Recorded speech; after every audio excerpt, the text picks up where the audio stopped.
Okay, I am going to go ahead and call the meeting to order. I just want to note that President Bose is here attending via phone. So we do have a quorum. Secretary Beta and Dr. Gonzalez are also here. And I think Board Member Noble should be joining us shortly. So we'll go ahead and stand for the Pledge of Allegiance and the salute to the New Mexico flag.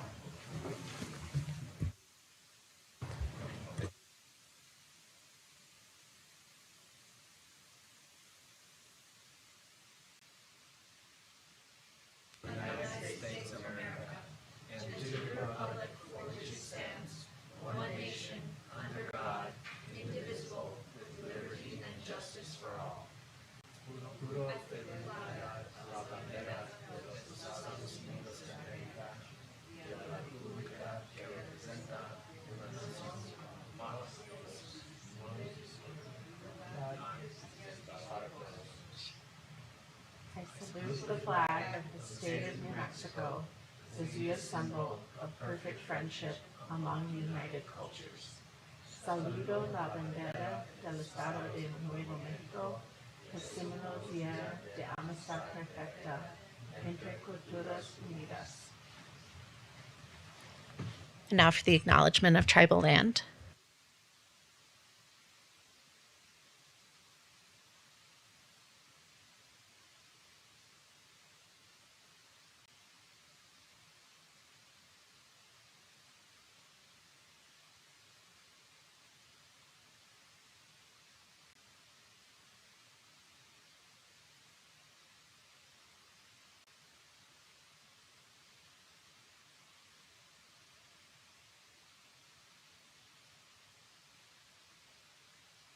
Great. And now we will move to the approval of the agenda. Superintendent, are there any changes? Yes, Vice President Anderson, we have a few changes. We will be pulling both showcases tonight, the Capitol High School and also Kearney Elementary.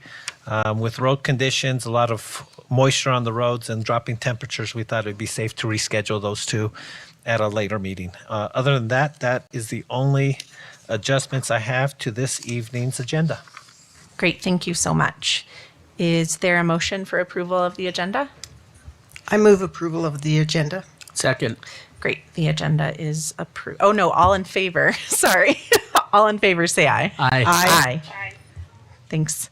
Okay, the agenda is approved. So now we move on to the introduction of the interpreter.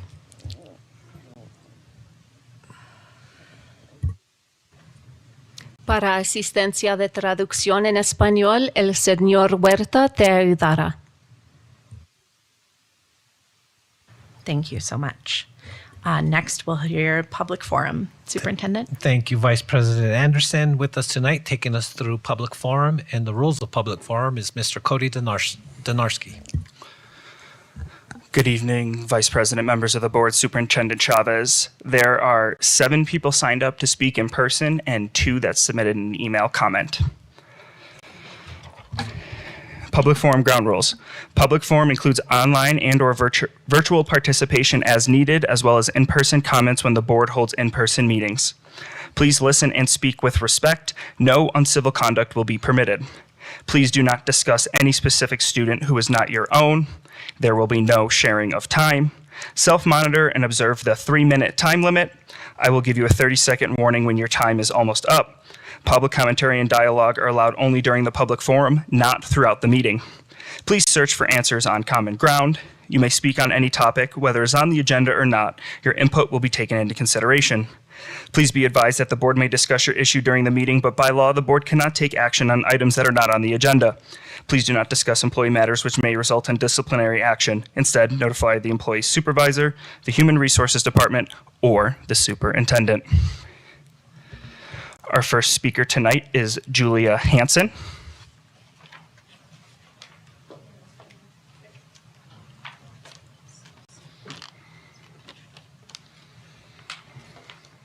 So we're going to do this as a 1-2. We each have 3 minutes, Yep. right? So I'll do I'm 3 minutes. actually going to start. It's Eric Hahn. I'm next on the list. Yep, that's fine. So I'll put 3 minutes on and then set it back for 3 minutes. Does Exactly. that work? Yep. Sweet. Whenever you're ready, I'll hit start. Thank you for having us today. We are Eric Hahn and Julia Hansen, and we'd like to address the issue of standards-based grading at Santa Fe High with the board tonight. We're concerned Santa Fe High parents, Santa Fe business owners, employers, taxpayers, constituents. Over the past few months, we've been made aware of the epic fail of the SBG implementation at Santa Fe High School. It started with the frustration from our daughter and her academically high-achieving peers, which she'll speak to in a bit, and has evolved into dozens of conversations and email communications with the demoralized faculty and staff at Santa Fe High. While we should all strive to improve our public education every day and always need to be open to new ideas and approaches, over the past couple of years, the district has attempted to implement SBG in a way that simply hasn't worked. Of course, the board can point to some publicly available data that SBG might be considered a step forward. However, what the district is forcing our faculty and students to execute cannot be classified as standards-based grading. It is an awkward hybrid mishmash of traditional grading systems plus some new ideas with very expensive consultant-driven weirdness thrown in the mix. Double down on the latest flavor of the month shift to add a 0.5 back into the grading system, and we have a complete disconnect to what has been implemented in other districts in the nation, where SBG may be considered a success. In these districts, of course, the implementation was strategically planned for years with a cohort initiation group at younger grade level, and then grew in the system and allowed the faculty to adjust their rubrics, lesson standards, and teaching approach in a methodical, deliberate manner.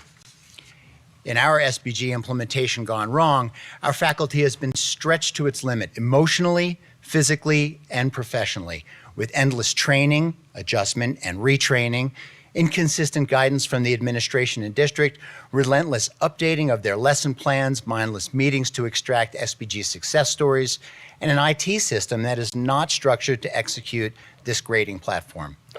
They are frantic to manage the frustration and confusion of all their students, as well as their own, to navigate and understand this hybrid, new, ever-shifting grading structure.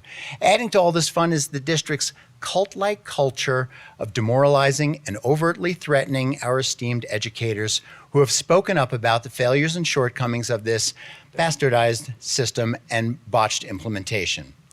Frustrations are high, morale is low, hope is lost. Over 50% of the faculty with whom we've connected are looking to either retire early, or leave their position at the end of this school year. We are losing our best and brightest. We are wasting the taxpayers' money. The district is putting our students and schools at extreme risk. I've spent a lifetime managing fiduciary duty to ensure the health and success of my companies and shareholders. At the core of any high-performing executive team, culture and accountability matter and are usually measured in performance reviews. As SFPS parents and taxpayers, that is your shareholders, here is your year-end performance review. Attendance, project completion, student engagement are worse this year than last. Students' grades are lower on average this year than last. Our hybrid form of SBG is in direct conflict with the College Board standards and puts at risk our revered AP course reputation. In fact, it's not working for honors or general subject classes, the arts, ESL, or special education. Recently, Santa Fe High has been designated as an ATSI school. This means that some of our metrics are now below the lowest 5% in the entire state and puts our school at risk of closure or restructuring. On team culture and collaboration, your employees have submitted the most heartbreaking contribution to your report card. Our faculty feels categorically stonewalled, belittled, disrespected, and intimidated by their employer. An unprecedented faculty exodus at the end of the school year is imminent. Under any SBG structure, you would receive a 1 for your year-end performance. In any public for-profit company, leadership would be obligated under fiduciary duty to release the egregious players in executive positions and put this team on a 30-day performance plan with strict roadmaps to change toxic management behavior and immediately course correct to protect shareholder interests, our students. We urge you to take swift action. To be clear, that doesn't mean all teachers in Santa Fe High don't get it. Cue another round of SBG mansplaining and training for all. It means that you need to accept the indisputable failure of this unmitigated SBG disaster. Cease and desist the intolerable witch hunting of perceived faculty dissent and subsequent unwarranted and illicit retribution. Instead, re-engage with your faculty, empower them to teach and lead our classrooms in their way, in a way that inspires our youth and reverses the death spiral of our district's current scorecard. We will not let this go. We cannot tolerate further disrespect of our faculty, staff, and students simply for speaking up for what they believe. We, the parents, are all here to help and support. Please think of us as activist shareholders. We all have a vested interest in our mutual success. As such, it is and will always be our responsibility and moral obligation to hold you to account, to ensure our youth has the best opportunities in our educational system. We will not stop until we see renewed sense of hope, energy, and retention security in our faculty and students. You'll need to act quickly, course correct immediately, collaborate, and lead by example. We will be here every step of the way to ensure this is properly addressed by you and look forward to much progress over the next 30 days. Thank you.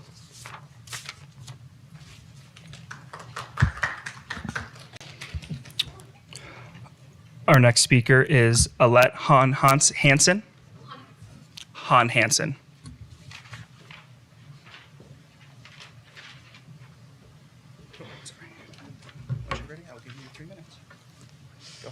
Thank you. Whenever you're ready, you can start. My name is Alette Hansen, and I am currently a junior at Santa Fe High School. I'm a member of student body government, and I speak on behalf of the students at Santa Fe High. I am here to address the crisis of standards-based grading at our school. The system that has been implemented in SFPS is demotivating, demoralizing, and frankly, heartbreaking. I have watched academically strong peers of mine lose their faith in the system they once cherished. I've seen my teachers go from enthusiastic and passionate to being on the verge of tears because of this system. Morale in schools has never been so low. Only having 3 assessments per standards has made grades extremely volatile. The lack of security in our grades is exhausting for students to keep up with. Beyond this, most of my peers don't fully understand the system. And the only reason that I understand how I am being assessed is because I have committed hours of effort into it. No student should have to spend that level of time to understand their grading system. And it's hard to hit a bullseye when you don't know where the target is. As my peers grapple with applying for scholarships and universities, there is a level of uncertainty. Committed students are not being given the opportunity to reach their full potential, seriously affecting the trajectory of their lives. This system is causing anxiety and depression in our youth. There is a palpable fear of failure in the halls of Santa Fe High. As teens, we are already susceptible to mental illness, and this system is not helping. The student body needs you to acknowledge your failure and take serious action before it's too late. Thank you very much.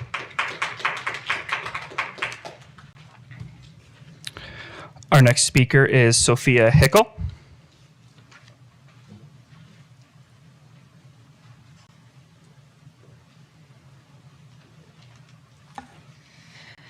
Okay.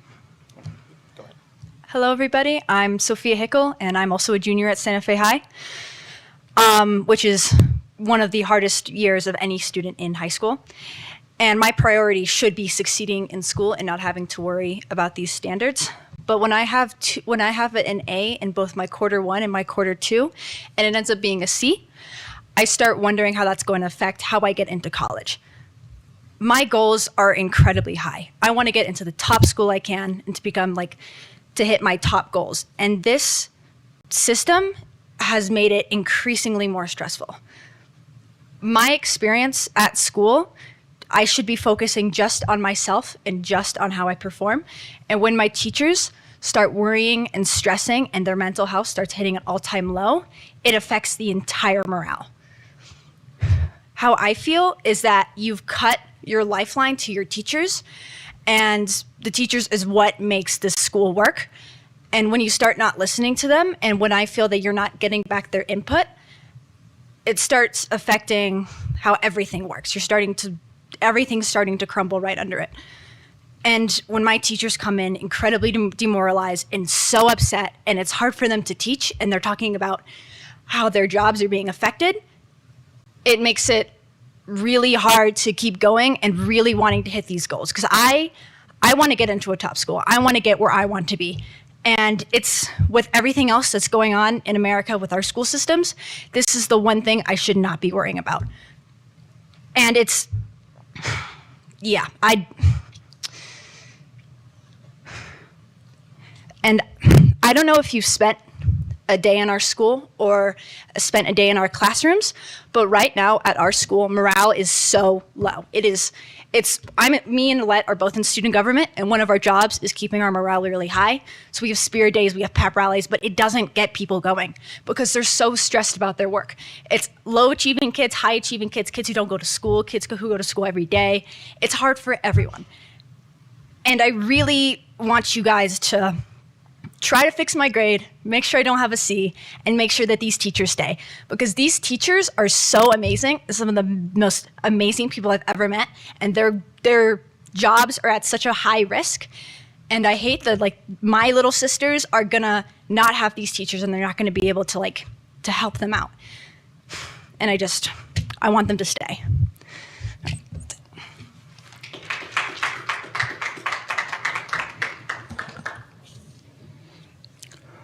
Our next speaker is Alvin Sally. Did I pronounce that correctly? Alvin Sally? Kathy Sally? I'm wondering if these were the two grandparents that came for performances tonight. Yep, Sally, yep, okay, yep. So our last speaker is Marilyn Schneider.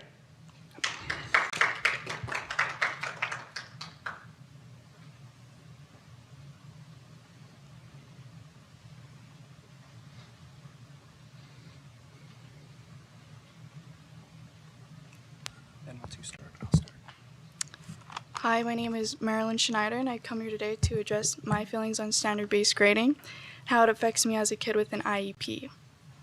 Not only is it hard for me to learn in a classroom when it comes to learning, but now it feels 10 times harder for me. With someone that has a learning disability in math, audio processing disorder, you're telling me just because I might not have understood one of my assignments that now I will be getting a C or even a D. How is it fair for me to already feel like I struggle a lot, but now feel like I only feel seen for what I can't do? Standard-based grading does not just affect me in school, but affects me with my mental health. Because it makes me feel stupid every day. I hope you can hear what I have to say and really think about my words and understand this grading system is not helping anyone, and it just feels like it's helping you guys cover up for not understanding how we already feel as students. Thank you.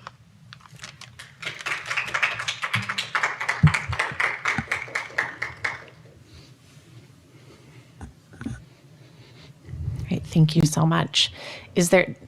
Should we go on to the submitted comments, or why don't we go ahead and go on to the submitted comments? Our first email comment is from Christina Marquez. I'm writing you today regarding an issue I'm very passionate about: special needs individuals in schools, either in special education or life skills classes. My passion stems from my own personal experience with my autistic son in the school system, good and bad. I will address the bad with my opinions for improving and upgrading, as well as highlighting the good for further implementation. I hope that my words and experiences fill this letter with the appropriate information to aid you in all your decision making for funding and attention to. My experience as a mother with a special needs child is that the student and student aid ratio is way off. Teaching staff don't always get the full support from their classroom to properly assist the children with very high needs. Many of the special needs children need assistance from an adult to continue to excel. Without this continued support, many children regress. Children with special needs continue to make what we call milestones. Milestones are nurtured over time as well as lost without the continued support for the child. So often the children are the ones that suffer the most when they lose their milestones because they aren't receiving accurate assistance. I understand that support is given when fought for by parents, sometimes to extremes. The problem is services should not have to be fought for, but rather nurtured by the school board as advocated for the children in their district. Instead of looking at how many children the school board can get off of services, the board should be looking into how many kids meet the criteria and provide without question those children with services. The good thing about students with IEPs is that, the good thing about the students with IEPs that have a one-to-one assistance is that the child will get the needed assistance throughout the day, ranging from eating, using bathroom facilities, working on academics, and going to and from therapy that they are required to continuously build on their milestones. The one-on-one also assists by attending to lengthy emotion-distraught breakdowns with support and specific individualized attention. Most of all, the one-on-one provides the child with the attention to positively impact the child as a whole, for the hope that one day the child will be able to support themselves emotionally, physically, and intellectually. In closing, if the board nurtured one-on-one programs in special education classes and life skills classes, the degree in which these children would grow exponentially. The school board could do this with 2 easy steps. 1, assist and educate parents of special needs individuals how to obtain services such as one-on-one EUBAs for their children. Access federal grants that these services are provided by instead of abandoning the children that need them. Your attention, support to further fact-finding and investigations to this matter would be greatly appreciated, and I believe doing so would shed light on otherwise shadowed issues.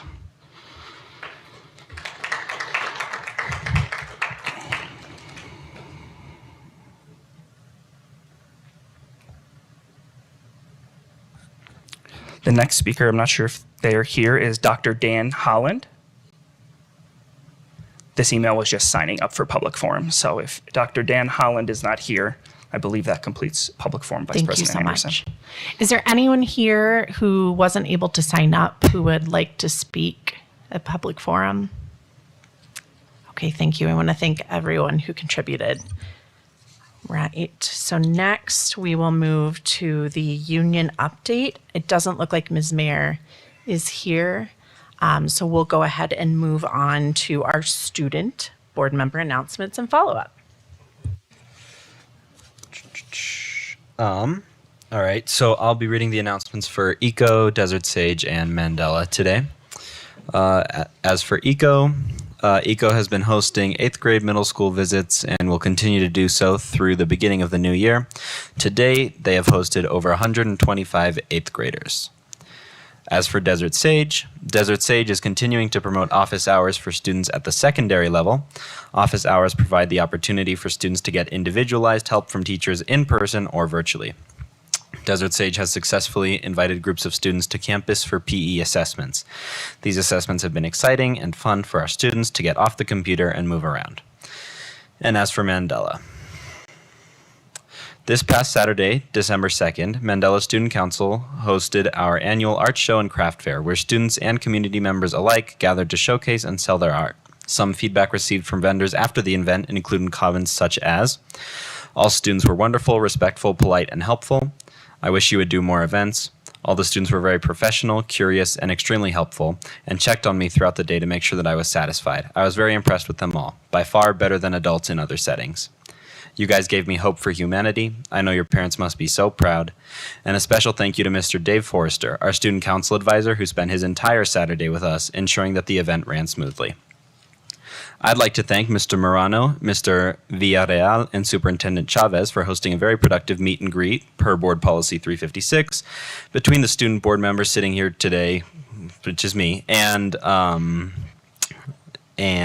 student council representatives from various middle schools.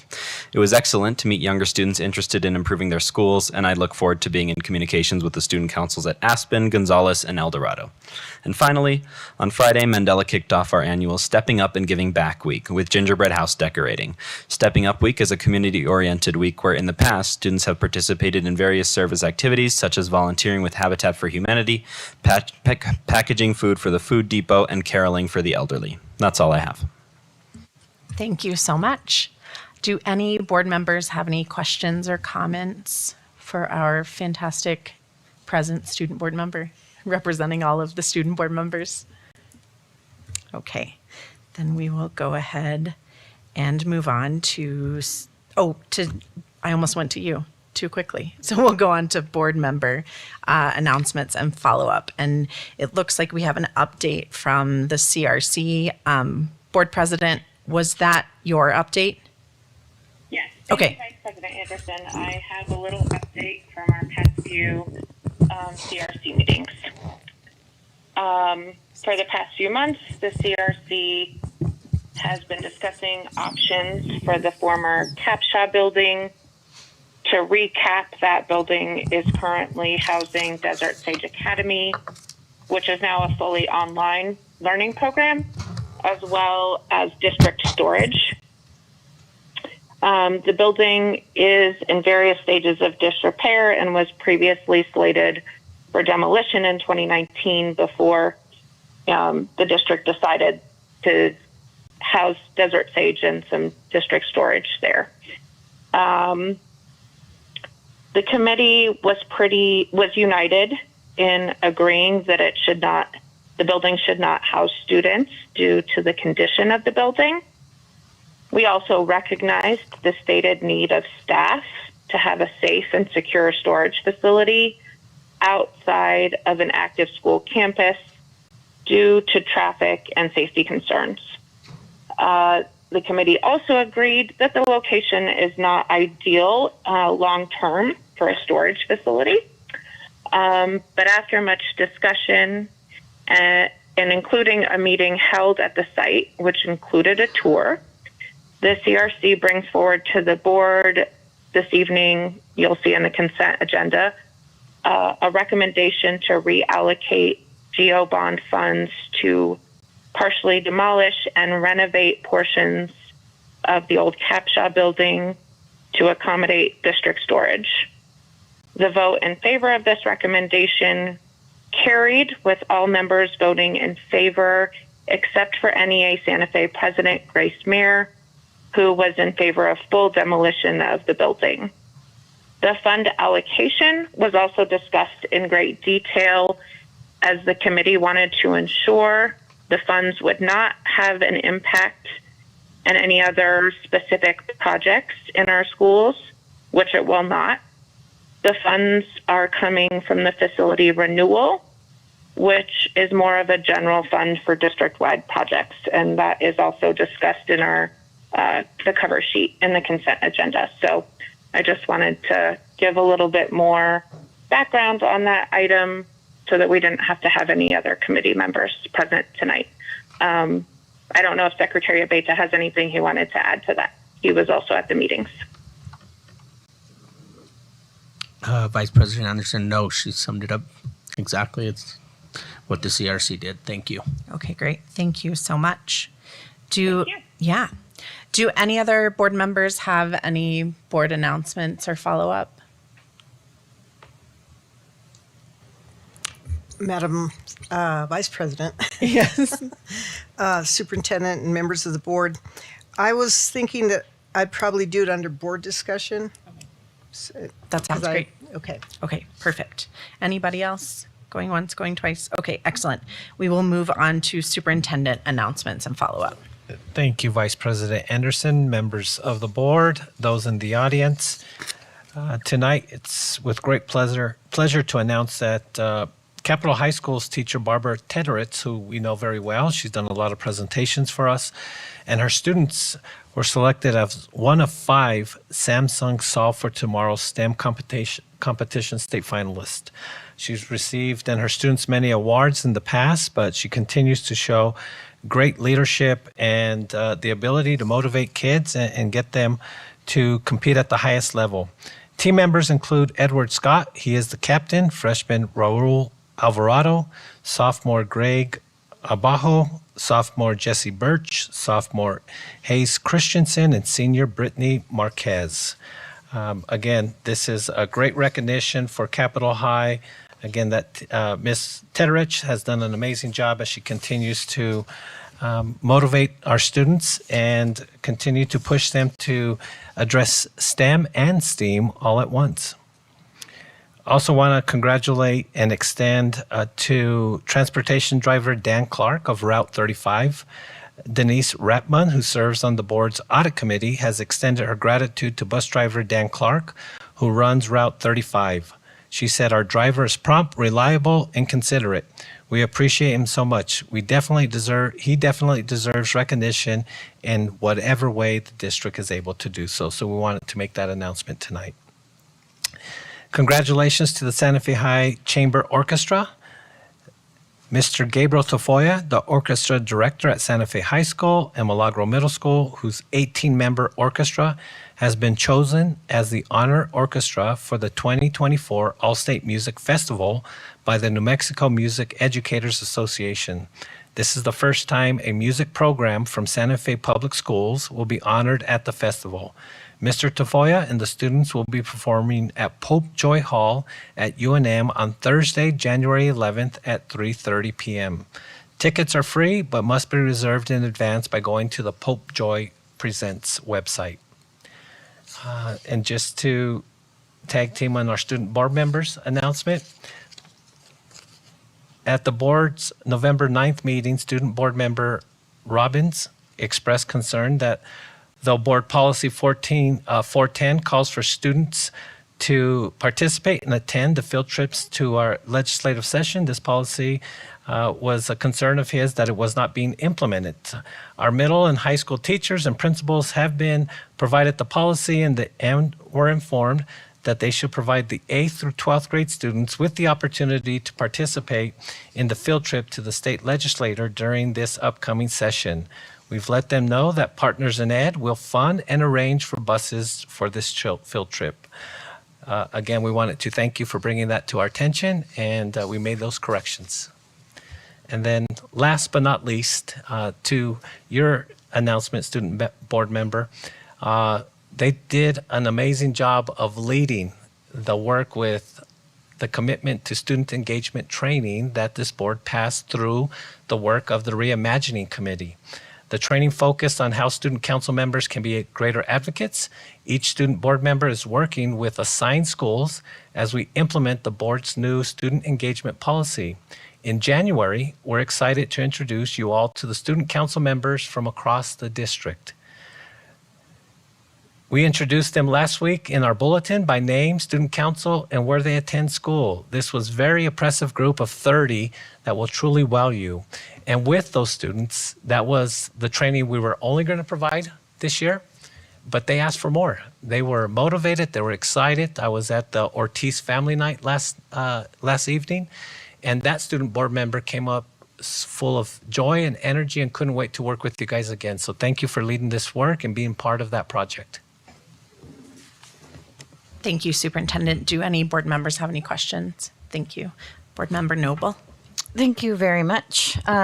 Superintendent, on that last item, is there a way that we can, or perhaps, with the agreement of other board members, you would think about how this board can engage with those student council board members? I would really love, for what it's worth, a study session or something in the new year where we can have a chance to interact and, whether it's be a part of the training but at least have a good discussion on maybe key topics even determined by the student council members with the board.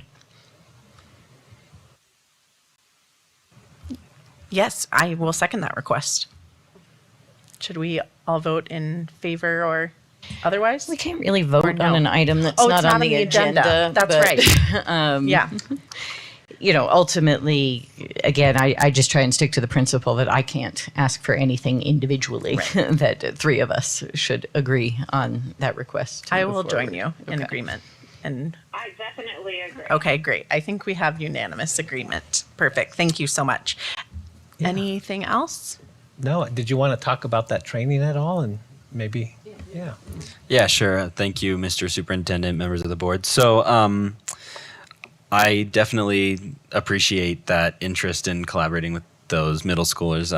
In speaking with them, it's clear that they are all motivated and they all care about their school a great deal. I'll just let you know the outcome of that meeting was pretty much that each of us student board members will represent basically a middle, 2 or in my case 3 middle schools. So as I mentioned, I represent Gonzales, Aspen, and El Dorado. So coordinating with us to make that happen, I think having a group discussion like that would be great. And yeah, I'm looking forward to having those students introduced at the January meeting. Again, it was a very thoughtful and considerate move to include those middle schools. It was something I hadn't even thought of was, we have high school representation up here, but not middle school. And I think it was just a great thing to do. So yeah, thank you all. Great, thank you. Any other questions or comments on superintendent announcements and follow-up? Okay, great. So we will move into our action items. Is there anything that anyone wants to pull off of the consent agenda?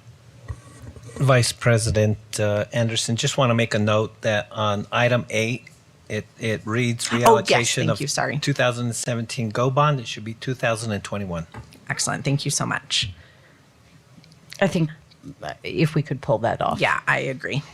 I think we should go ahead and pull that one off. Does anyone have any questions on anything else here? I did have a question on item 7. Let me pull it up real quick. So on the ESSER-related stipends and differential pay for staff, who approves who gets a stipend? Thank you, Vice President Anderson, members of the board. It's discussed through negotiations with the union, and for this change to a previously agreed MOU that was discussed with the union as we received the federal stimulus, what we found this year is that we had staff members holding 2 licenses. One could have been a general ed license in whatever topic or subject that was a level 2 or 3, and then they also were holding a level 1 special ed license. We had staff members wanting to teach in special ed, but when they transitioned into that position, according to state statute and the way we've structured our pay tables, you have to pay them off of the license that they're using. So technically, they would have taken a pay cut to go into a position of high need. And in this case, it was pre-K and it was special education. They just didn't have the same level of license to receive the same level of pay. So what this does, using our federal stimulus, is it makes up that gap because of that need. Great, thank you so much. As this is the first meeting I've presided over, I'm unclear on whether we should go ahead and discuss item 8 or approve the consent agenda without item 8. I would suggest we approve the consent agenda without item 8. But on the previous point, yes, Superintendent, reading the cover sheet, I understand that you sign off on all stipends, to Vice President Anderson's previous question. Thank you so much. Great.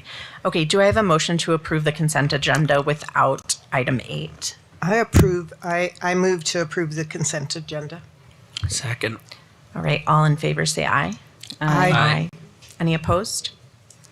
Okay, great. Let's move on to discussion of item 8 separately. Okay, great. Board Member Noble, did you want to go ahead and kick that off? Sure. One perhaps procedural question. Do we feel we're okay given that the agenda was published with the 2017 versus 2021 reallocation? Yes. No? Yes, okay. we are. Thank you. So I guess I'm hoping to be talked through this a little bit, having not had the benefit of being on the field trip or at the CRC, but my basic question is, why do we need to demolish portions of the building? I understand the need for storage, but do we need to knock it down? Deputy Superintendent Wagner, do you want to help assist with that question? So as President Bose mentioned earlier, there are some failing parts of the building, but if you wanted to go into more detail about that, please do so. Sure, Superintendent, President, board members, and I think our board members serving on the committee can talk a little bit about this issue as well. But what happens in aging facilities when we keep them is that they continue to take money to maintain and keep systems viable. And so we really, as responsible users of our tax dollars, need to reduce our inventory so that we're putting money into facilities that are housing program, that are housing students and staff, that are being used to their full capacity. And so as buildings start to be aged and used for alternative measures or alternative programming, we're really putting money into facilities that will never serve us well again in their existing state. We decided when we merged the two middle schools and build Milagro that we would take that Capshaw facility offline. So it's been a decision that's been in the boardroom and in the CRC minutes for quite some time. We used the facility as what we called an incubator for alternative high schools to see how they wanted to grow and exist, in what form in the school district. We never intended to continue to house program in the building. And when you hold on to square footage like that, what happens is there tends to be a creep back in. Somewhere down the road, someone forgets about the unwellness of the building and says, well, can we put this and such in there? And they put this and such in there. And before you know it, we've spent millions more to put whatever back in. And so we really just need to be more aggressive about taking inventory offline. We don't need the footage. It's not good footage. It's not good for serving educational purposes. We certainly don't want to be housing program in there.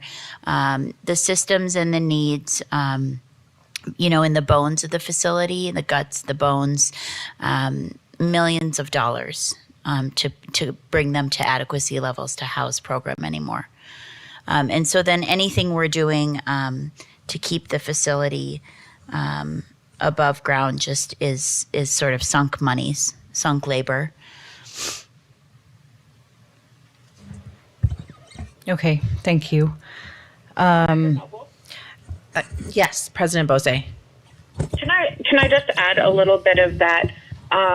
There was some discussion amongst the committee members, as there often is, not having a full understanding of the board's vision for what could potentially be in that site. And so without knowing, two things were brought up, that we do have a facility master plan process starting next year, and we are not finished with reimagining. And so there are some unknowns, certainly, but the committee was aware of their scope, and so that's sort of where this recommendation came from. Okay, following up on that, if I may, I guess I don't quite follow how not knowing leads to a recommendation for demolition, because that's kind of an irreversible thing.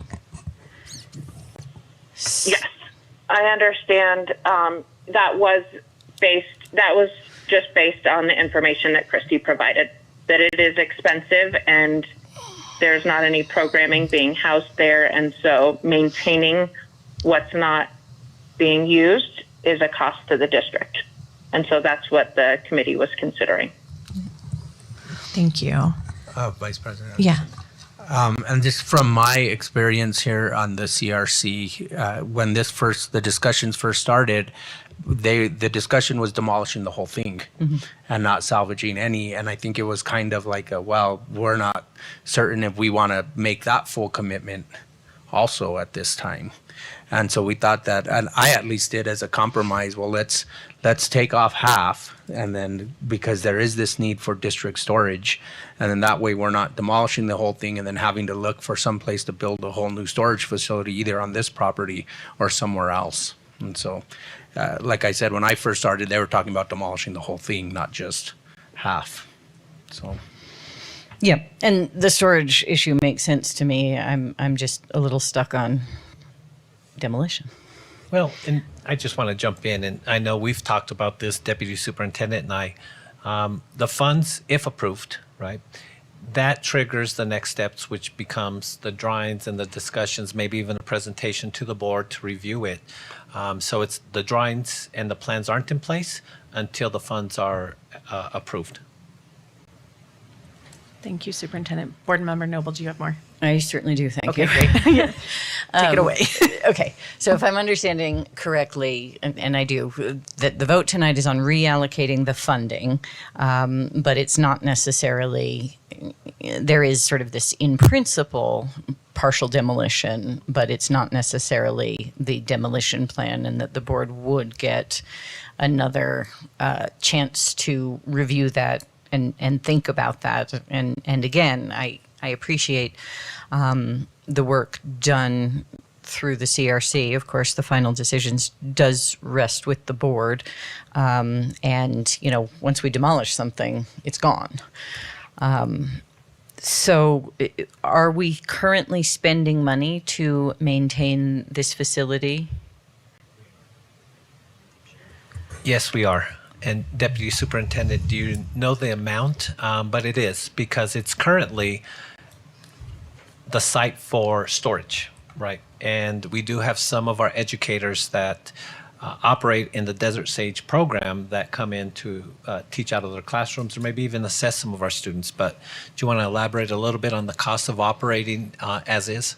I don't have a cost in front of me tonight, but you know, we have to expend monies and resources every time we get a work order for the campus. And so I could pull the work order history and find out how much money we've invested over the last 10 years. And it will be pretty astonishing how much of that has been in the last 3 or 4 since it's been a middle school. So I can certainly provide that information. And I just want to loop back to this word demolition. It's normal and customary for school districts and public entities to take facilities offline. Okay, so we're taking a facility offline that was built for an intended purpose that it will no longer be used for and will not be used for again. It's not suitable anymore to be a middle school. And when we repurpose facilities and use them for alternate purposes, sometimes the facility's life has ended and we're just trying to kind of squeeze blood out of a turnip. We're trying to say, but this building is still standing here. We can do really good things in it. But it turns out that we're trying to fit things into a facility that is really, it's tired. We're investing money to, remobilize and put ourselves into a space that really it's not in good condition to be used anymore for people. And so holding on to it, what happens is we'll cross a point in time we'll have to put a roof on it if we're just going to hold on to it. Okay? And then something else might come up. It might be vandalized. We might have to replace all the windows. Might be broken into. We have to keep all the security systems live. Those things all cost money. And so it's why we take things offline, like La Madera is a good example of that. The activity center at Santa Fe High School is scheduled to be taken offline. Demolition sounds like something a little bit odd to be allocating money to, but it's been designated as a building we're taking offline and demolishing since the last bond cycle.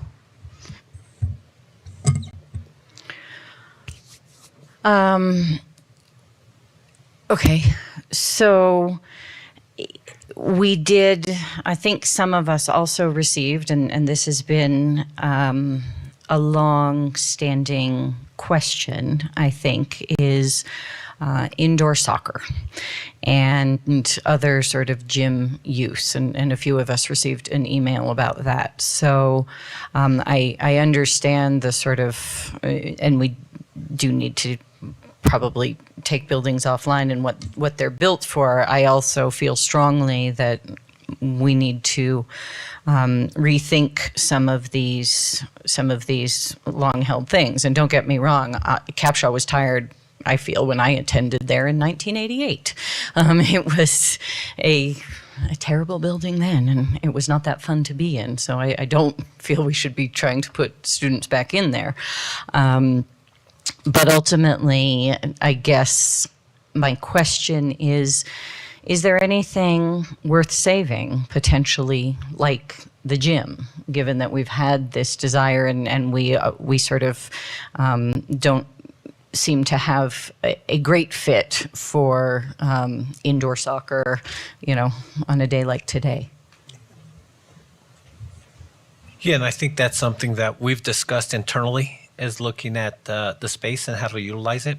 I think we also have to look at whether or not our own students would be able to access that gym, right, for programming. I think if you make that connection, then there's a possibility, but we also have to avoid using it just for public use. So I think there's that happy medium, and I think we can continue to discuss and look at plans as we move forward, because I think there are parts of it, not all of it, as you mentioned, that could be currently used or used in the future. Yeah, go ahead. Thank you.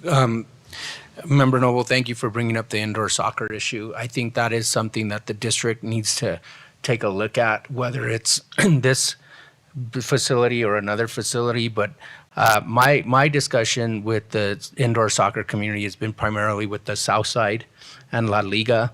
And I would like to have a broader discussion, because there's a feeling that a certain league might get access to a building on this side of town where another one might not, on the south side. And so I think I'm glad this was brought up, because I think the district should take a leadership position on it when it comes to indoor soccer, because we do have access to facilities, and come up with a solution that addresses all the league's needs and not just one or another. So thank you, Board Member Noble. I think this would be something great for us to address as a district.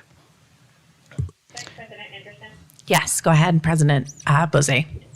Thank you. I just wanted to note that I don't know if any district staff has a picture of what they were proposing that we keep and what they were proposing that we demolish, but the gym was not part of the proposed demolition area. Thank you, President Bose. Does anyone else have? Yeah, keep going. Sorry.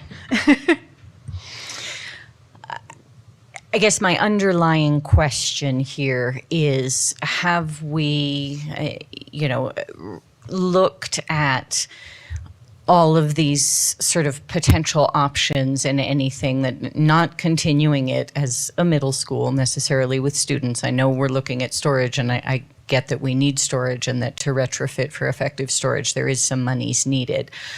But in sort of thinking about the demolition plan, it says 65% would be demolished. Have we considered these sort of out-of-the-box options, if you will, about whether it's indoor soccer? And Secretary Abeyta, I completely agree with you. We need this closer to where people really want to play soccer. I understand, sometimes half the time they're driving, to Rio Grande, because that's easier than dealing with some of what the Santa Fe Public Schools put forward. So I just want to say I really appreciate your call for a more comprehensive discussion on this.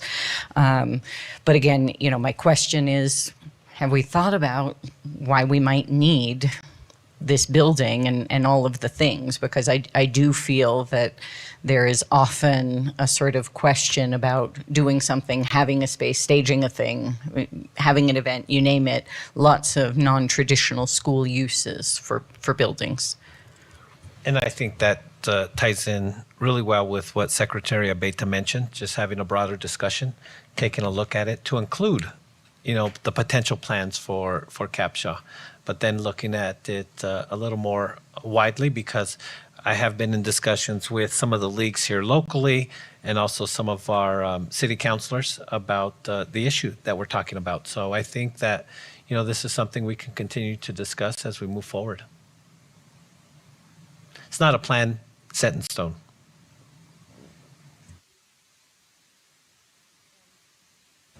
And do we know, I'm just seeing this presentation. But we're being asked to reallocate $2.3 million. How much of that is for demolition? How much of that is for retrofitting for storage? Do you have that in front of you? Is it in the presentation? Yeah. President Bose, go ahead. If I recall, I think the demolition cost was right around $1 million. Was it $750?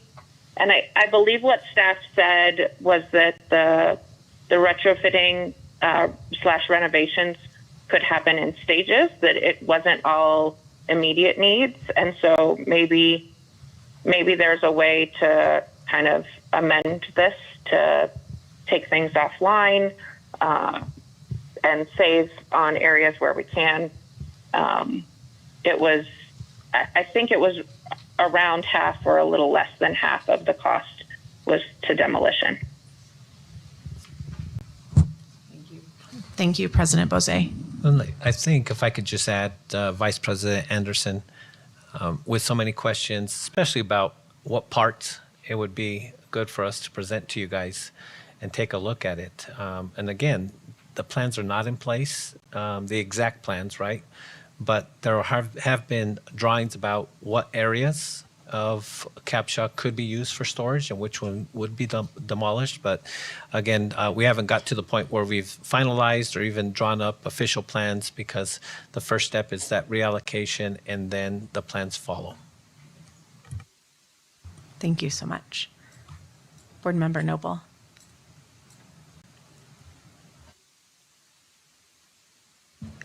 So sorry, Superintendent, I was looking at some of the presentation, but can you just say what is your recommendation at this stage? My recommendation was coming back to you guys and showing you guys that presentation that's right in front of you for broader discussion, taking a look at it with Deputy Superintendent and her team that really led the work during CRC, and making sure we give you guys all the opportunity to ask questions, take a look at it, and as some of you guys have mentioned, taking maybe a different approach or idea to some of the parts. Okay. How urgently do we need storage? Well, that's been the discussion at CRC. It's an urgent need. Right now, when we took the tour through Capshaw, and again, we were asked also to try to take an inventory and see whether or not some of that stuff is outdated so we can free up some more space. It's a very big need. We have storage all over the district right now. We have storage at BF Young in the old gym. We have storage at the technology building and HR, and a lot of these facilities get broken into. And a lot of them are portables or those tough sheds as well. So to be able to house in one location and not be able to disrupt what's going on at these other sites is going to be, the way we would like to move. It's urgent, but it's not extremely urgent. This is something we want to do. This is something we want to consolidate into one location, because we do need climate-controlled areas that we currently do not have for art and music supplies and things of that nature. So I think even at an upcoming board meeting would be possible to get plans in front of you and the staff to ask questions. Could I jump on that, Board Member Noble, before we move on? So I decided before we walked in that I didn't have enough information to vote on this tonight. I am a little concerned that the CRC wanted board direction for something that we've never seen. I mean, not saying that the board hasn't seen information about Capshaw, but I certainly wouldn't have felt comfortable giving board direction to the CRC prior to tonight, probably prior to seeing what it sounds like Board Member Noble is seeing right now. I would love to provide the CRC board direction, but we have to be able to discuss it in public prior to doing that. We have to see what areas we're talking about. We need to know, I personally need to know more about the history of the building, how much it's costing each month, like you just said, Superintendent, where we're storing things, that's super helpful information, but it's information that I need to be able to digest before we can move forward to reallocate funds. And so that concerns me that the CRC wanted board direction, but we're kind of doing it backwards, it seems like. And let's see, there was one other thing. This is a procedural thing, but I am interested to know how this ended up on the consent agenda rather than as a separate item on the agenda. I can't imagine that any of us would walk in today and say, no problem, let's reallocate funds to demolish a school. It just seems like I'm trying to figure out how that ends up there. Yeah, and I think, and to that point, thank you, Vice President Anderson, members of the board. This has been kind of past practice. There's two ways you can do it: under consent or under board discussion and possible action.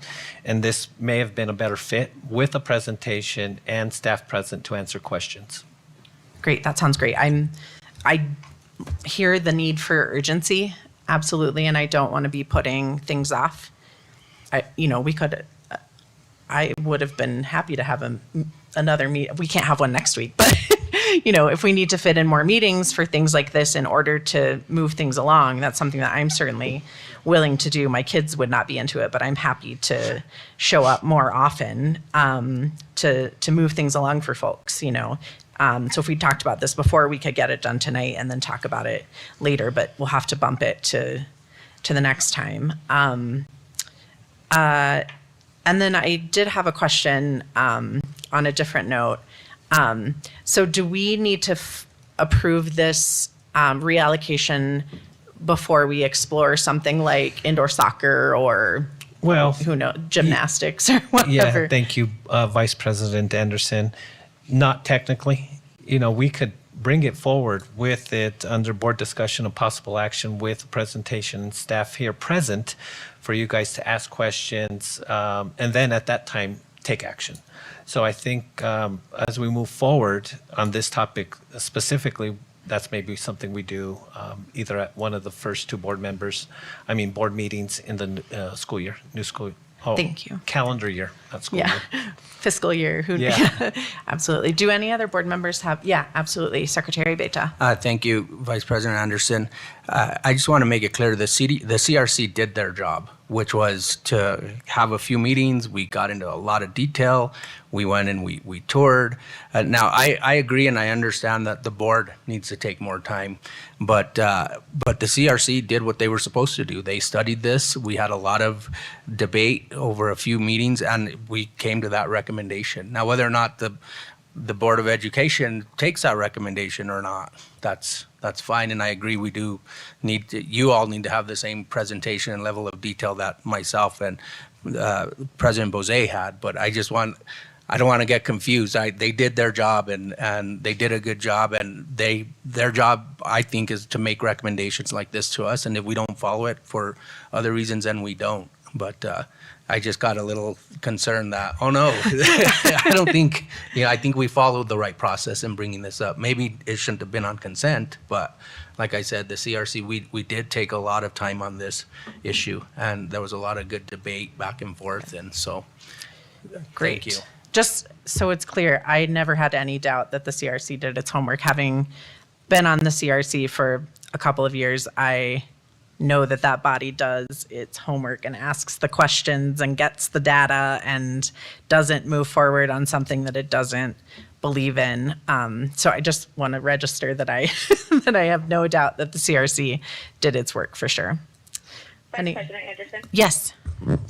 Thank you. I want to amplify what Secretary Beta said. Again, the board has no commitment to adopt this. It was just the recommendation that they could bring forward that was within their purview. And then two other quick things that I made notes on while other folks were speaking to discuss the storage issue. We did also hear from Christina Gonzalez, who oversees fine arts, and she came to public forum during one CRC meeting and talked about the need for climate-controlled storage for musical instruments.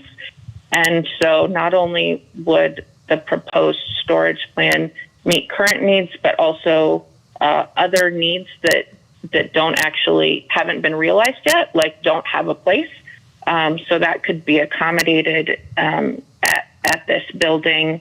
And, oh gosh, what was the other thing I was going to say? Well, I might have forgotten it. So, yes, I agree with all of this. I do think that it's important for us to all talk about it more. I asked the superintendent to place it on the agenda as we have done with CRC issues in the past. And I apologize if I didn't recognize the need for more discussion. So we can do that and have that. And, oh, that's what I was going to say. The CRC was working from the premise that, again, as I stated in 2019, the building had been slated for demolition already. That was an existing district plan. And so that's sort of where we started from. This was a previous plan, then it was used for these things. What do we want to do with it now? So that's how the discussion was formed. And I just wanted to give that context. That's super helpful. Thank you so much, President why do I keep hitting the button? Sorry. It's super helpful to hear reminders of this, just given that most of us were not on the board in 2019. So knowing that something has been slated for removal, and like Deputy Superintendent Wagner said, think there's creep, you go back into we forgot that we were going to demolish the building. Now we need to, look, we used it for something else. So I think that kind of continuity, because by its very nature, the board turns over, having that kind of information in a presentation or something, not that I want to be clear, it's not that I don't trust the CRC made a wise determination. I just feel like my responsibility is to be sure that I have all of the information before I vote on something like this that impacts a community. So that's kind of where I was standing. Are there any other comments or questions from the board? Yes. I think we're moving towards postponing this item and having some further discussion with a more fulsome presentation, which I really like. And I guess I would also say the context that President Bose brought is important of the facilities master plan. And, if the demolition, I did not recall if this was in the facilities master plan, and I know taking it offline, but exactly how it was sort of slated for demolition. I guess I do also want to say I think things have changed a lot since 2019. And, for better or for worse, we did put students back in this building for a period of time.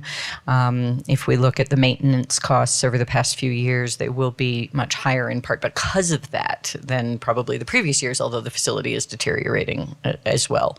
But ultimately, my request is if we are going to hear more about this and get more fulsome information, which I would appreciate that we include the facilities master plan thinking, because that is incredibly important. That is what the CRC works towards and updates and the body of work there. And ultimately, it's a very important guiding document for that consistency and for this board.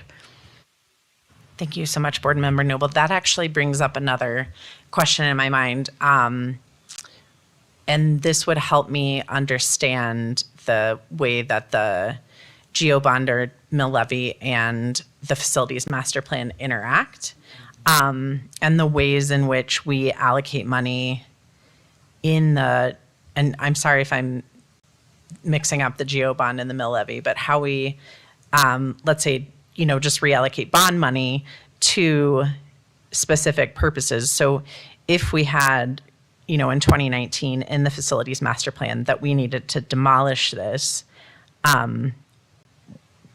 did we put the funding into the bonds in order to demolish it, or was that sort of just down the list and we didn't allocate the money then because we needed to allocate the money for something else. How does that work? I'll have Deputy Superintendent Wagner, because we did address this exact question at the CRC. But again, it's a reallocation and it's part of the facility master plan. Sure, Superintendent, board members. These are all really good questions, even the procedural ones, because we've done this different ways over the years. And I think bringing this particular facility, because it does have something that appears to be sort of a hidden gem, a gymnasium, okay? And so optically it looks like it might have some value. So kind of, let's dial it back for a minute and maybe look at the big picture together, bring the presentation back. But these questions about the facility master plan and the funding are important. And it's important to remind ourselves that this demolition was not in the bond allocations. The only one that has been in a recent bond allocation was the La Madera facility. But the demolition was prioritized. The storage was also not the cost in the facility master plan geo bond allocation. There was a time, not too long ago, when we could have used mill levy funds and built storage, and it would have come to you as a contract, not a facility master plan priority. The current costs associated with construction no longer afford us that opportunity.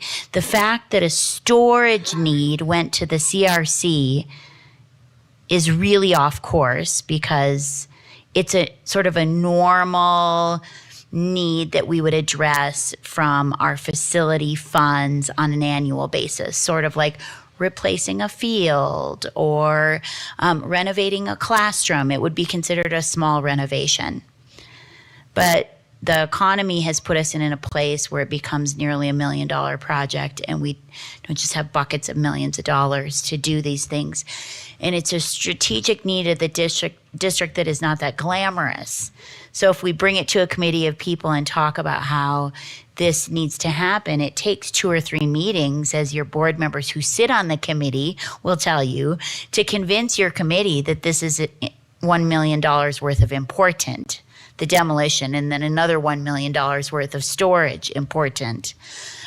So these conversations are sort of unusual to be having in the CRC. And so I think that might be part of the reason we're feeling a little weird about how it landed in the boardroom. In the past, if we'd had this conversation 4 years ago, the storage conversation would have come to you as a contract via mill levy. Okay. Thank you. And then it doesn't help that we have a closed middle school that has a long history that people have forgotten.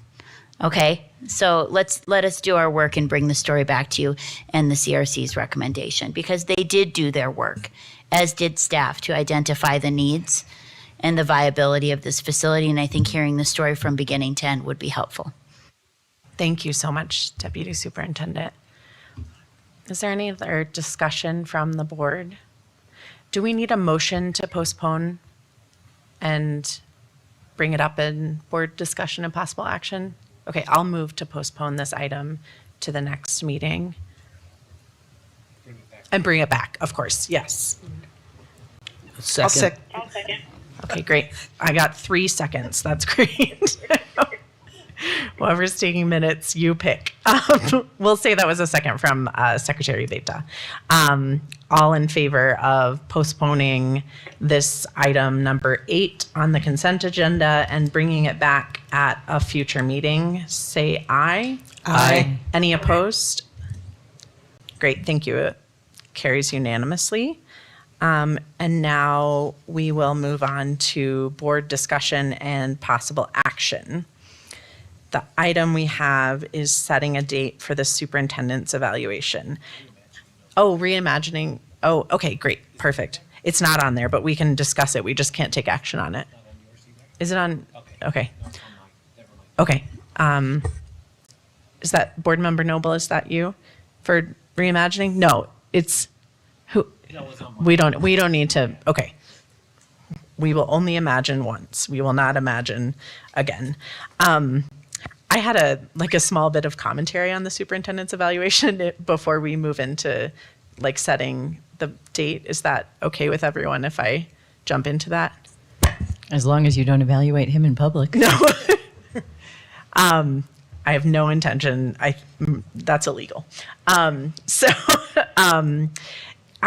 am a little concerned that we haven't had a board retreat and we're jumping into the evaluation because we haven't set any board priorities for the year, nor have we discussed board norms. And it feels, and I meant to bring this up at the last meeting, but it doesn't feel good to me to be in December and have not had a board retreat and to be doing that before of course we have to evaluate the superintendent. That's very important, but we're not really sure what we should be directing him to do for the next year unless we figure it all out in the evaluation. And I think we should figure it all out in front of the public before we move into what we value as a board before we move into the evaluation. So I don't know if other folks have thoughts on that.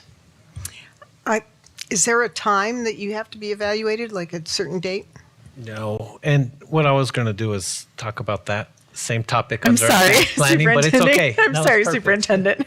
It's perfect because we have discussed this about looking for a date, for the retreat. Okay. This year was kind of an anomaly because of re-election and everything going on at that time. Yeah. So it just escaped us. But I think moving forward that we should start taking a look at this. Okay, great. Should we talk about scheduling a time for the retreat before we talk about scheduling a date for the evaluation, or should we do the opposite? I would say we should do as you suggest and schedule the retreat. And just to, I think, Superintendent, correct me if I'm wrong, but to bring everybody the context, we have moved to evaluating the superintendent in January for a lot of reasons, including, in essence, the big one, which is stabilizing the school district and being clear on extending contracts ahead of time because of but ultimately we used to do this much later, and it can go later, in conversation with the superintendent and, thinking about that stability for the district. I do think it's good to keep it earlier in the year, but there is no particular parameters and deadlines around that evaluation. We need to do it annually. His contract already runs a few years ahead because of what we did last year. So, I wouldn't want to push it too hard, but we don't have a huge time crunch on this. Right, exactly. And to your point, if you remember, as we near the end of the academic year, we have graduations and budget season, and that takes all the time, right? So we don't want to, take time away from those two very important dates and time periods. So I'm sure we can find a happy middle.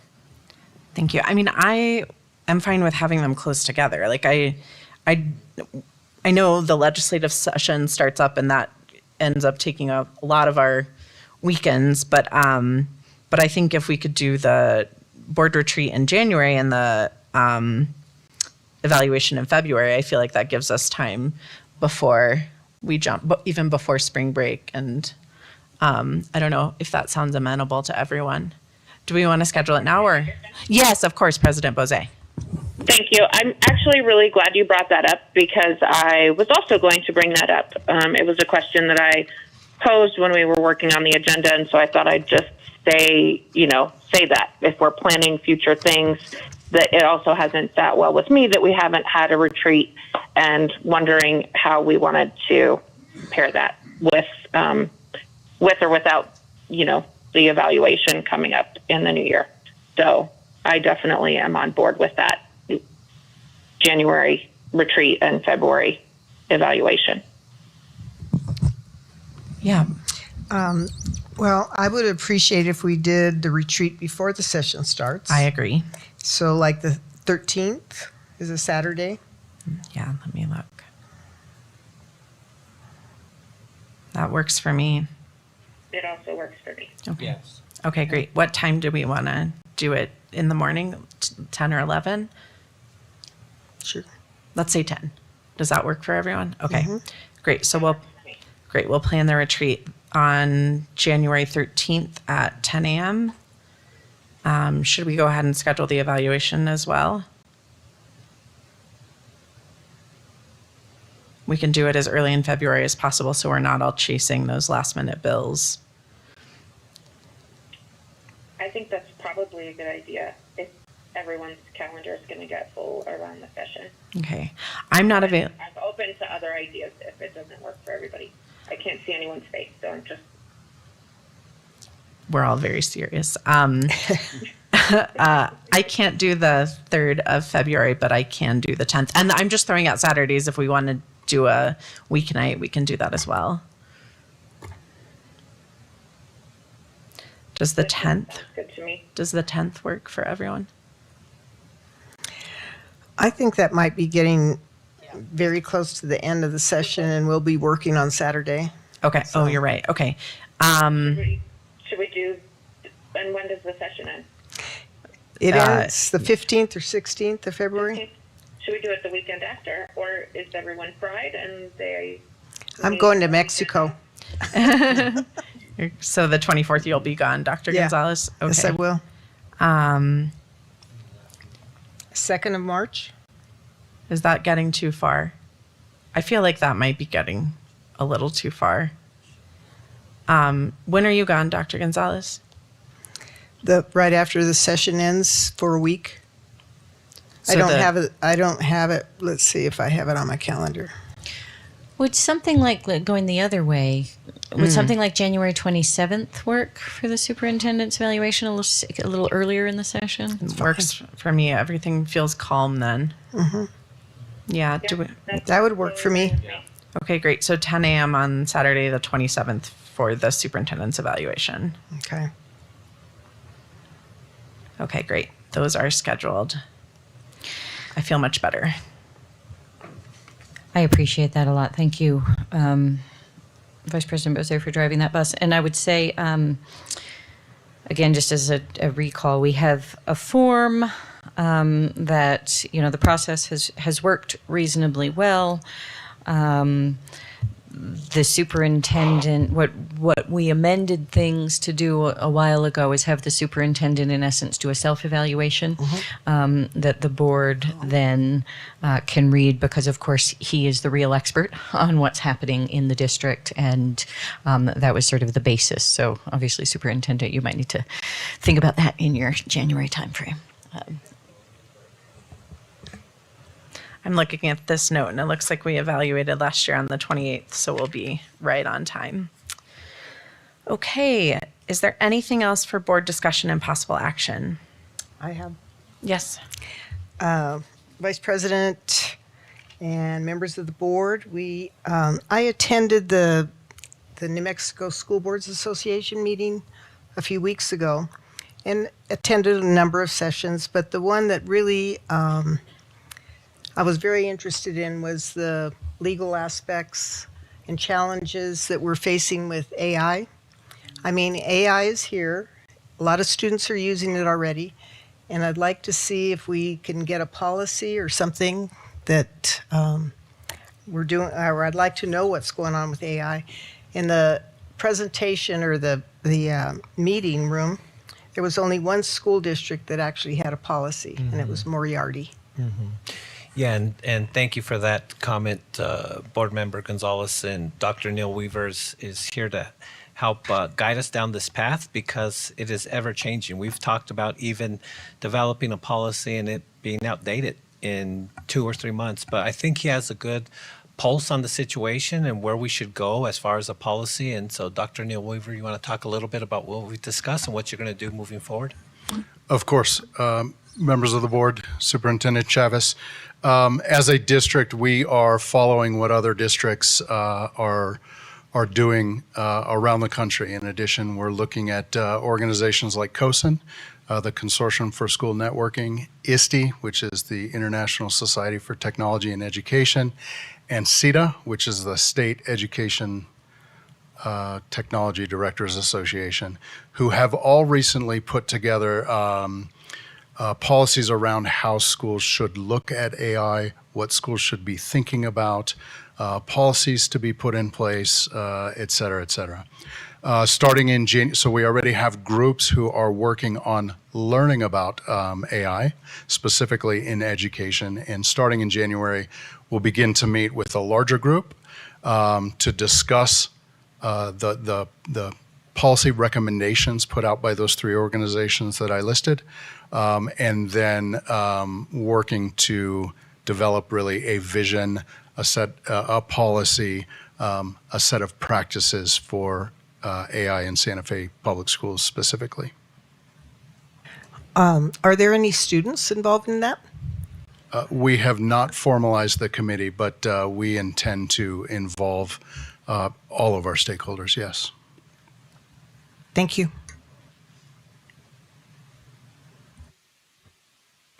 Board Member Noble, did you have something or?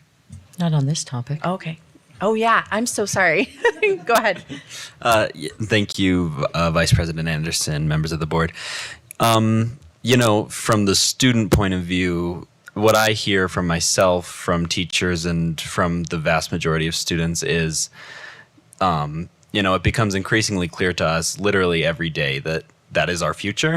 AI is our future. And I've heard in speaking with peers and my friends and everyone really that, you know, the most harmful thing that could be done is a fear of technology, running away from it, banning it, anything like that, you know, would seriously damper our understanding. I mean, I've used AI. I pay for ChatGPT Premium. I find it a useful tool, and I think learning to harness it as what it is, a tool, and not exploit it is, you know, the balance that should be found. And I think that's something to really emphasize in thinking about regulations. Yeah, and to that point, if I can just add, spoke to an AP teacher from Santa Fe High this morning and a general ed, and they were advocating on how to use it, right? Using it as a tool, productive tool, and to your point, not so much banning it. I wouldn't want to see it banned. I mean, and like you say, people are using it. I've played around a little bit with ChatGPT just to see what it does. And I'm familiar with COSA and ISTE. I used to be members of them in the dark ages. Now we've moved on. So I'd really like to stay abreast of what's going on with AI. Thank you so much, Dr. Gonzalez. I agree. I think it can be a great tool for helping us to understand things, just not, you know, writing your whole paper. It's not very good, for one. I just wanted to follow up. I'm glad that you brought that up because I also attended the NMSBA conference, and the most valuable session that I attended had to do with the school board's role in academic achievement. Our role is obviously not to interfere in the operations of the district, but to understand the data and what our role is in helping to move proficiency and those sorts of things along. So it was really interesting. It didn't overstep any, you'll be glad to know it didn't overstep any boundaries, but I found it to be really interesting. So I'm happy I can share that information with Alma, and then she could share it with the board. Great. Anything else on board discussion and possible action? Oh, yes, Board Member Noble. I guess I had thought that we agreed that we might have some, at least to take first step in talking about cell phones on the agenda today, which is not on the agenda today. But I do think we should try and figure out some steps forward to have that conversation with robust student input and ideas. Yeah, just want to add, and I was going to mention that under this topic, we do have a current cell phone policy, but it's about 10 years old. Right now, we looked it up. We're also working with our building principals to see what they're actually doing within every school building, because some are attempting to try to enforce the cell phone policy, even look at some of those bags that they stick the cell phones in. So we're gathering that data to bring it back forward at a future meeting along with the policy. And I'll send you all the current policy. Great, thank you, and I appreciate the information. And just to, what I'm hoping that we can do is figure out a little bit of a process, a structure for doing this. I don't particularly want us to have a presentation and make a decision in one meeting. I want us to engage students. I want us to be thoughtful about this and hopefully be, again, a little bit organized about just having a sort of sequence to approach a thoughtful cell phone policy, which should look at what we're doing. That's wonderful information. What other places have done that maybe is good.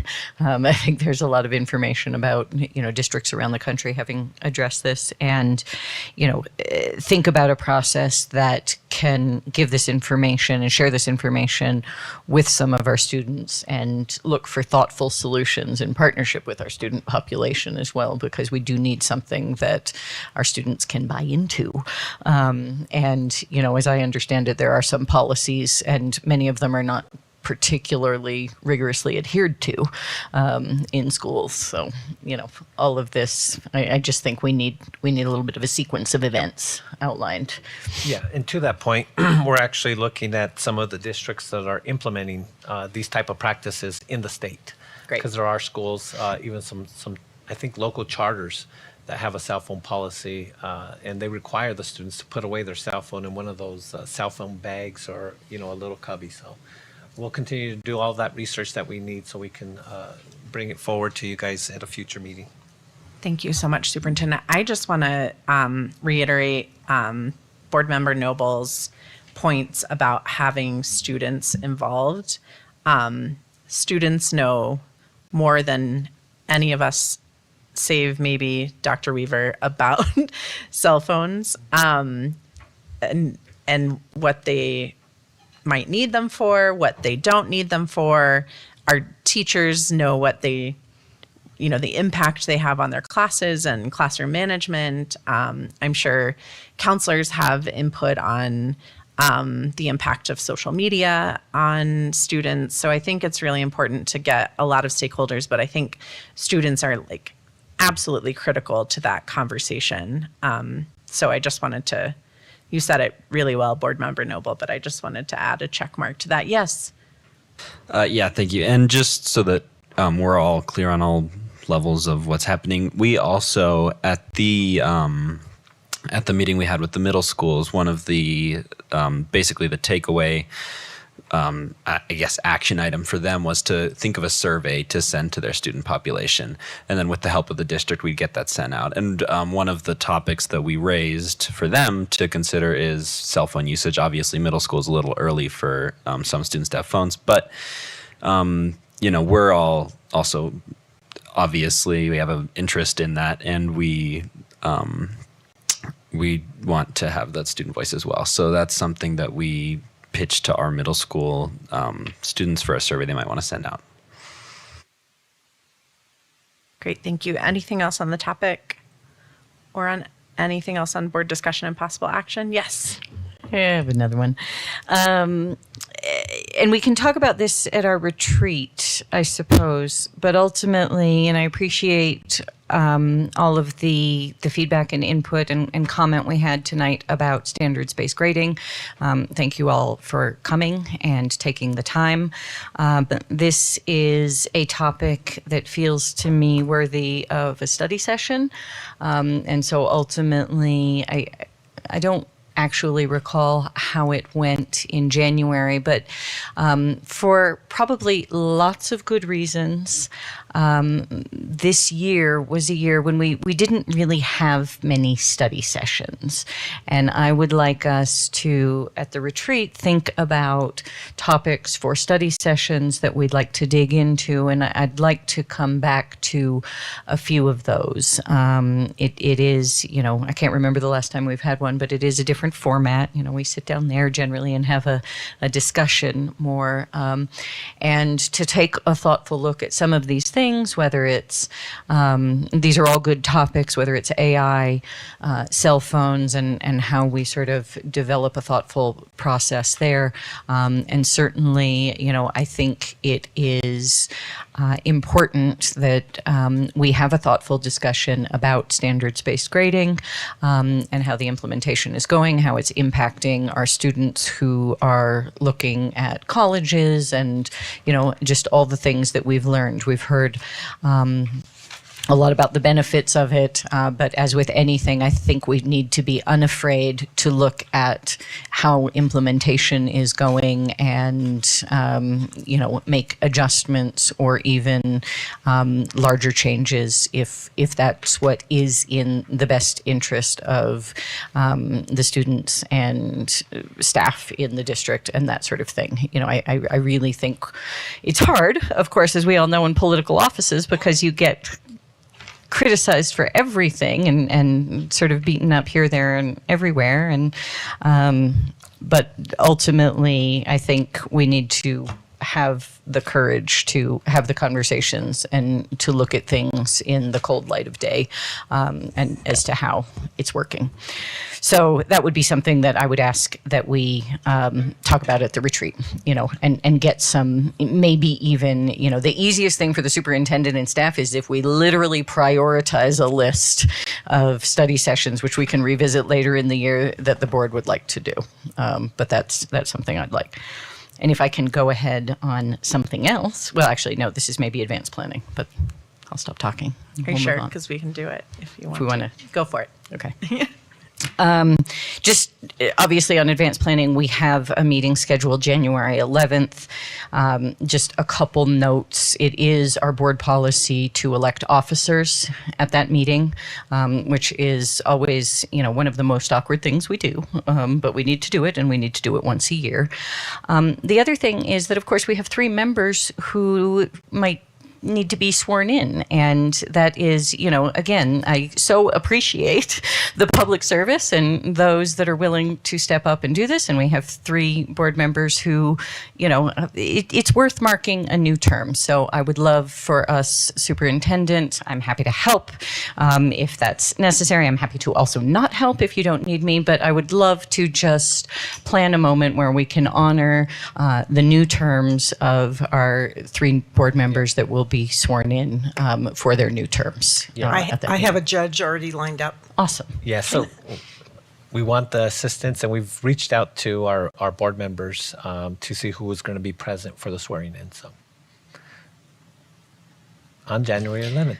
Yeah, and whatever it takes, I feel like we've done this, reasonably well, but anything can be done better. But in terms of family members, if we have a little cake and punch for a toast, I don't know anything. But truly, I appreciate you all running, and really just, it doesn't have to take long, but would like the opportunity to honor those terms beginning.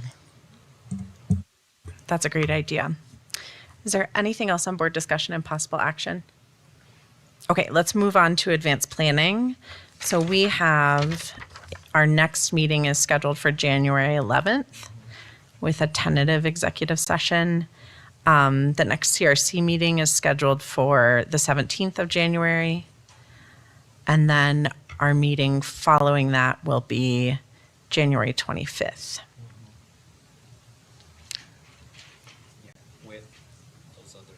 With the other date, with the retreat and the superintendent's evaluation.